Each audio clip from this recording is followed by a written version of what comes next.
IoT Unplugged, where we talk to industry leaders, innovators, and major players in the Internet of Things, bringing you the best and latest insights. Tune in to learn more. In this episode, Chris Baird, CEO of OptConnect, speaks to me about the build versus buy argument, where we weigh up the pros and cons of going for a fully deployed solution against opting to build it yourself. Hi, Chris. Thank you so much for joining me on the podcast today. Thanks, Caitlin, for having me back. It's great to be here. Great to have you. Could you start by providing a quick introduction to who you are and your background? Sure, happy to. So I am Chris Baird. I'm the CEO of OptConnect. We're based out of Utah here in the United States. I've been leading our journey for the past several years as we've scaled from just a US-based company, leader in our market, now to entering into kind of the global platform, operating across North America, Europe, Latin America. My background is in tech and in leadership, but at heart, I'm really passionate about creating infrastructure that our customers can use to focus on their core business instead of having to focus on connectivity. Sure, great. And could you also introduce OptConnect? Yeah, for any customer that's in need of cellular internet connectivity specifically, OptConnect offers highly customized solutions that greatly simplify the process of designing, deploying, and managing connectivity. And our unique combination of excellent people, of industry-leading technology, and these time-tested precision workflows that we've been working on perfecting for many, many years provide our customers with a simple, reliable, easy use cellular connectivity that allows them to have the best customer experience, that allows them to focus on running their business and not have to worry about managing a network, managing overages or outages or contracts or devices or firmware or security, any of that. And it allows them to just focus on operating the thing they're good at while we focus on making sure their connectivity is the best that it can be. We work across dozens of industries, very diverse industries, from payment terminals to kiosks and digital signs to smart energy, healthcare, security, anywhere that needs a robust internet connection. And we support it with a team. We support it with proprietary monitoring tools and hardware. And we think we have some pretty significant uptime as a result. And our secret sauce is pulling all that together and making it a really easy, simple to use application for our customers. Cool. I like the use of secret sauce. I don't think that's a phrase that's been used on this podcast before, but it neatly sums it up. It tastes pretty good. Great. So now that we've had that introduction, why don't we start by looking at the current state of IoT connectivity, given your position, your perspective in the market? I'm sure that you can speak a lot to what you're seeing. Yeah, happy to. The reality is infrastructure has come a really long way. Even in the last 5 years, coverage is more available, more ubiquitous than it's ever been. Hardware is getting more and more efficient. We're seeing a broad adoption of standards that make it easy for multiple countries to play nice together. But within that also comes fragmentation. So every carrier, every module, every geography brings a new layer of complexity. And so we think that's why having a connectivity partner like OptConnect that lives and breathes the stuff is more critical than ever. But all in all, it's as we like to say, there's never been a better time to be in technology in the history of the world than there is right now. But there's also never been a more terrifying time to be in technology than there is right now. But we think it's all about perception and how you think about it and look at it and how you prepare for it.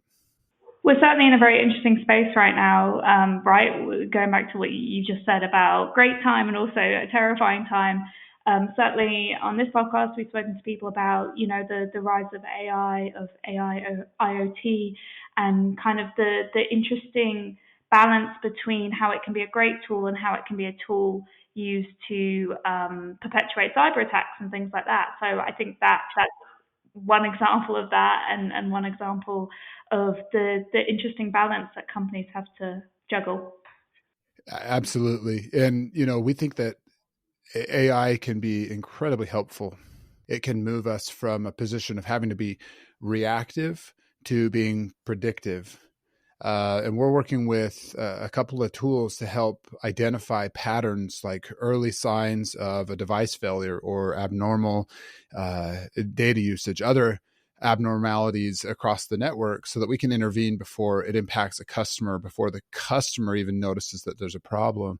I mean, that's part of the value of a fully managed solution, but it's just an inkling of where AI can take us if it's deployed smartly, intelligently, and it's used to automate or provide insights to a bunch of additional tasks. We think AI, everybody, first of all, it's overused word. We know that.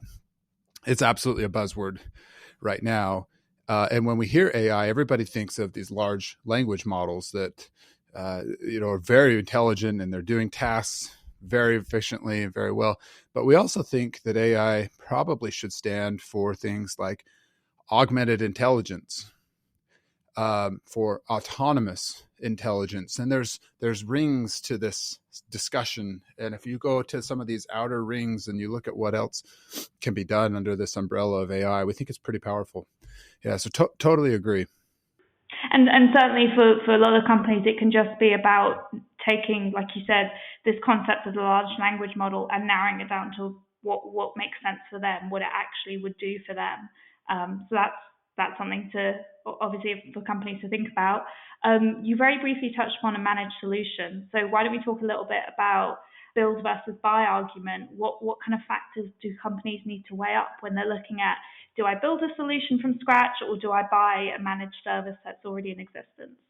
Yeah, this is a classic example. We see this all the time, actually.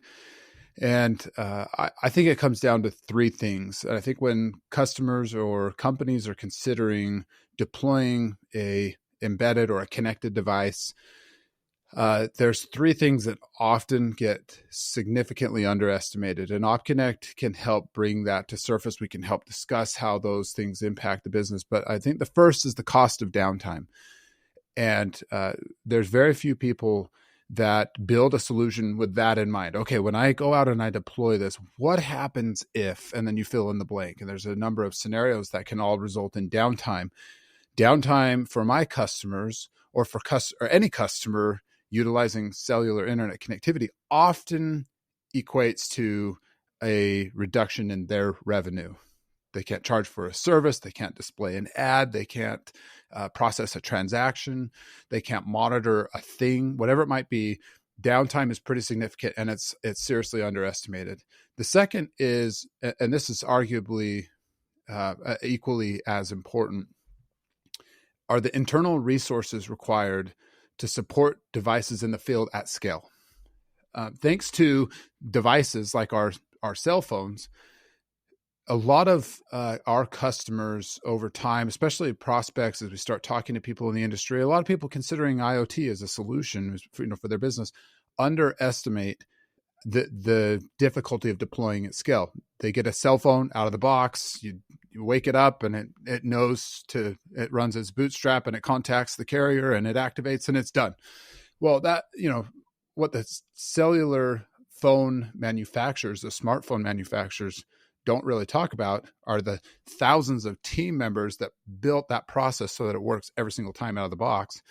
And we've seen it. We know by sad experience that supporting devices in the field at scale is a very unique challenge that often goes underestimated by those that deploy it. And then I guess the third is again just scaling. It's very difficult to get out a large deployment and have the right systems, the right processes in place. So we think buying a fully managed solution gives you that speed, it gives you that scale, it gives you that accountability, it doesn't drain your team. OptConnect customers don't buy a piece of hardware. They don't buy a SIM card. They buy peace of mind. They're buying a network. They're leveraging our operations center. They're leveraging decades of lessons already learned, already perfected, already solved for, and already deployed so that they can just focus on running their business. When it comes to build versus buy, it's very tempting to look, because at the surface, building looks cheaper. In the long run, there's so many hidden costs that creep up that are hard to predict. It very rarely pays dividends in the long run. So overall, your recommendation would be to go with buying a managed service. And I'm just curious, are there any instances where you see it makes sense for a company to build it from scratch, or would you still say it's in the long run it's worth investing in one that's already being managed? You know what? I do think there are scenarios where it is worth a company building out their own solution, and we can actually help walk through that analysis. We have a very neat tool on our website that is a total cost of connectivity calculator, where somebody can go in and actually upload their own information. Maybe they do have competency around cellular embedded modules. Maybe they do have competency around building complex networks.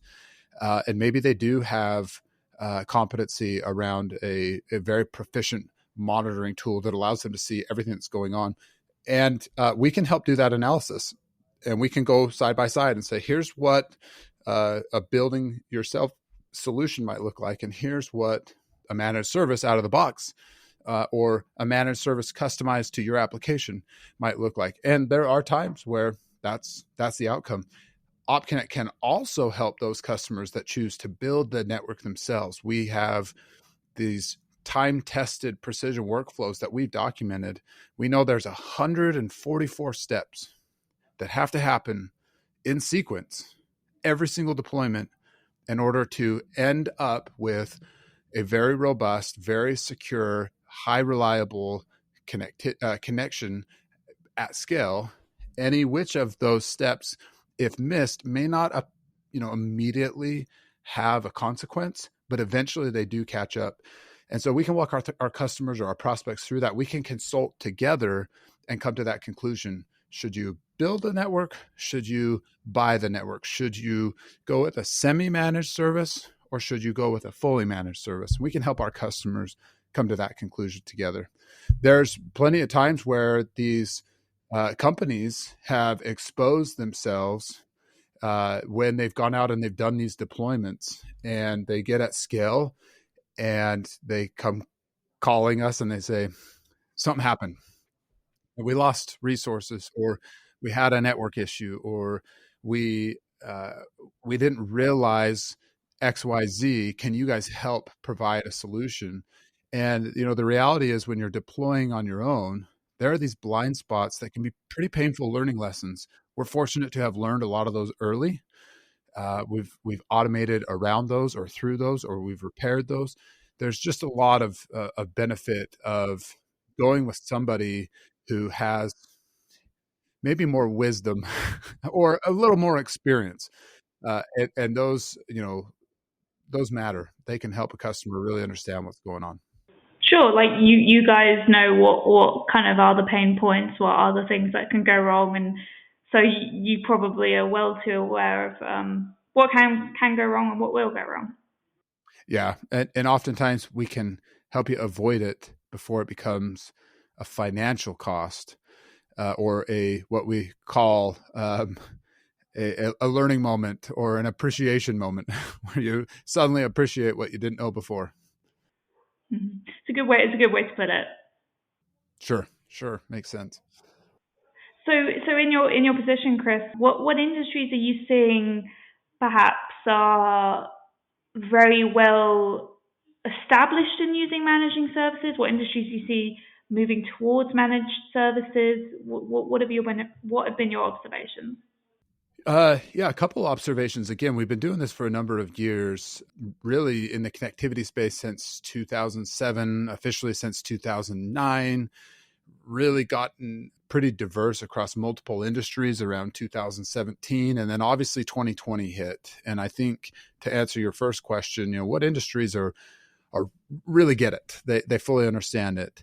I think because of the global pandemic, one of the first types of industries that really understood the value of high reliable connection, especially for remotely or unattended machines deployed, were these self-service or retail automation industries, from kiosks to point of sale terminals to ATMs. Everybody suddenly was under the same constraint during COVID. You had to be in many places that you weren't allowed to be. You were no longer able to freely move about and go and check on and be able to have personnel at locations. So, for example, in the States, we saw a number of quick serve restaurants, chains and smaller shops, where all of a sudden their workforce shrunk and they ended up putting a kiosk up at the front. And that was the customer experience, was you interacted with the kiosk, not a human. And somebody wasn't behind the keys, typing in your order. You were selecting images on a menu and saying, yeah, I want to add fries to that, or chips, and I'm good. And so that was one of the industries that really jumped in. So retail automation.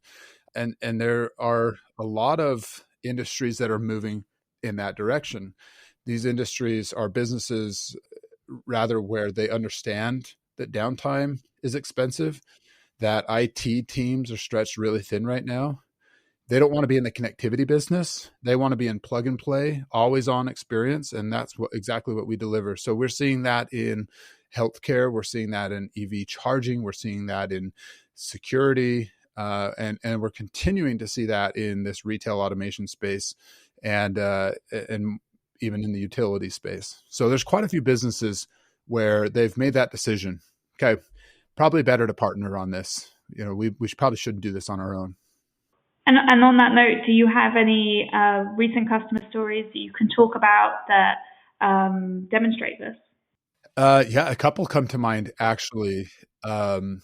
We have a customer that well, let me back up and just, I probably won't share their name, but I'll give you one or two examples of this really quick. So we have a fintech customer in this financial space. They recently told us they'd never go managed. That wasn't there.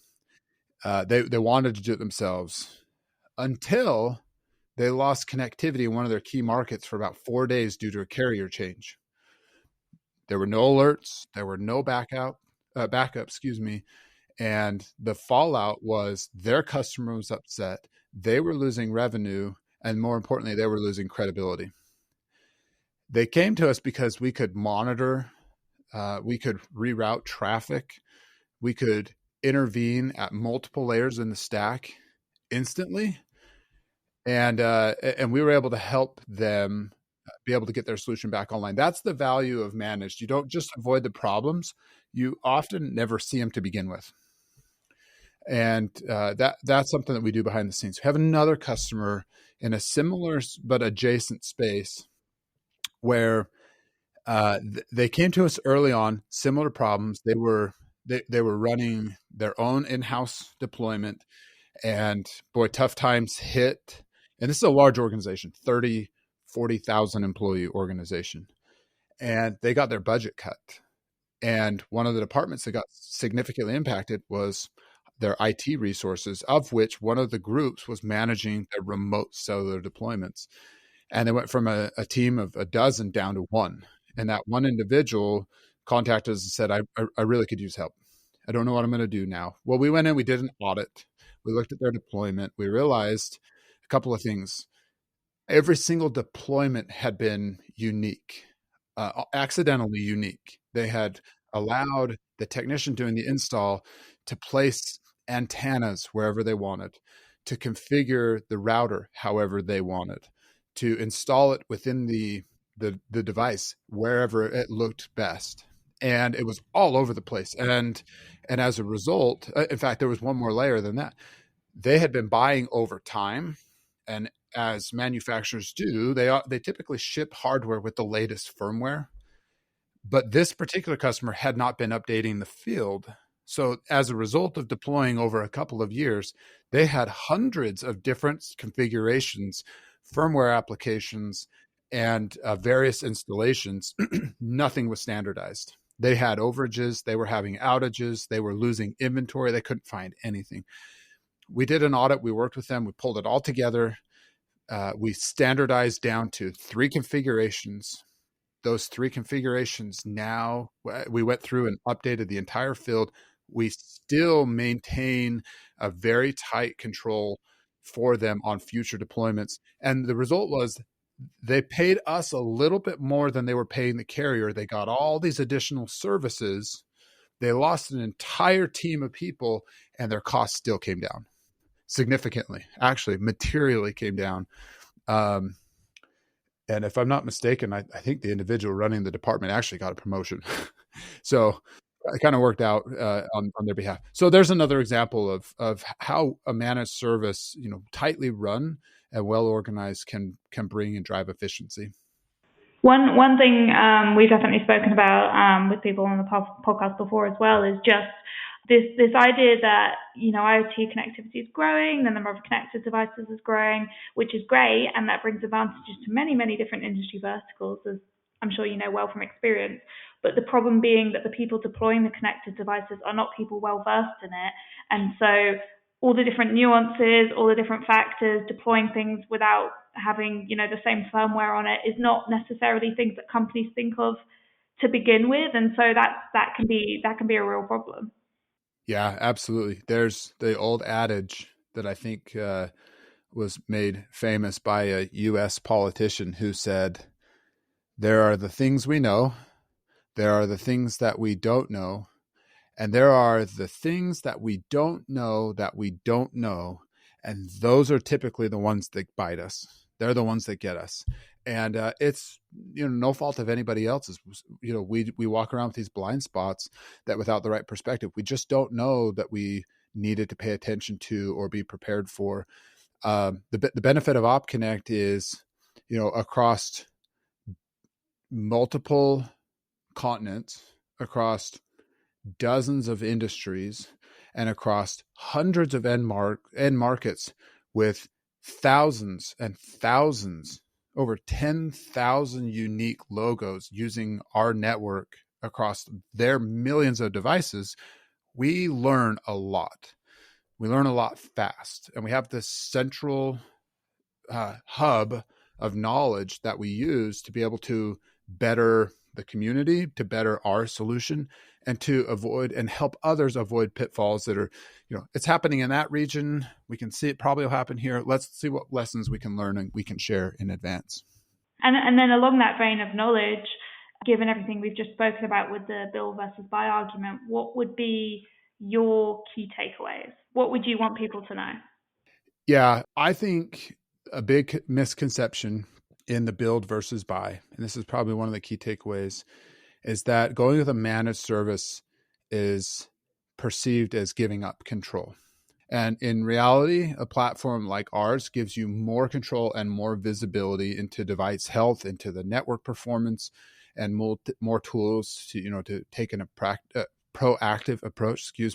And the other myth, and this is what I would also want people to know, is that at the surface, it might look more expensive.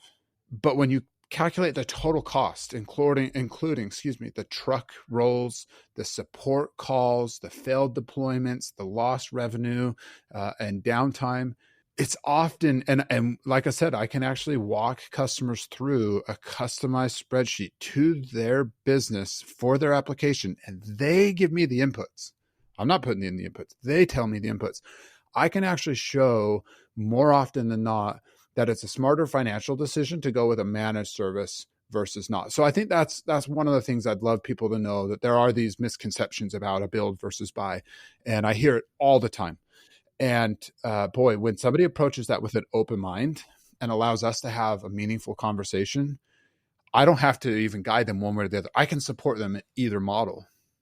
More often than not, they choose to go with the more sure path that's a little bit more, seemingly more expensive on paper up front, but often drives down total cost of connectivity. Good points and good food for thought that I'm sure those listening will take on board. So before we finish, Chris, is there anything else you want to mention to those listening? I think It's probably important to make sure that we don't underestimate the human factor in IoT. I think it's really important. Connectivity is a technical problem, but solving it is a people business. And whether you're deploying 100,000 units or 100 units, having the right people, having the right systems, having the right support, I think that makes all the difference. I happen to really love our people. I think at OptConnect we have arguably the best. I'm confident that our team could operate in any industry, in any region, and solve problems. And I'm really proud of what we do. And I'm proud of the people that we get to partner with and solve these technical problems, human to human, face to face. It's the best part of what we do. Great. Well, thank you so much, Chris, for taking the time. I really enjoyed talking. Yeah, always good to talk with you again. Again, appreciate you having me back, and looking forward to seeing how the future grows together in IoT.